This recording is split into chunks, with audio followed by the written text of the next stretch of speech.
Video mọi người vừa xem là chiêu của Tommy Gun Agency. Hả? Hả? Trong video này tôi và bạn sẽ đồng hành để lấy xong Gun và Agency trong Enemy Bungersea. Lấy cũng dễ thôi ấy mà.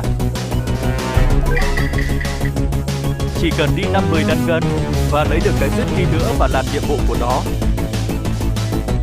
Và tôi là một người chăm chỉ nên đã đi được 7 lần. Và còn 43 lần nữa. Và trong những video sau tôi sẽ cho mọi người xem quá trình lấy xong Gun cầm nhỏ.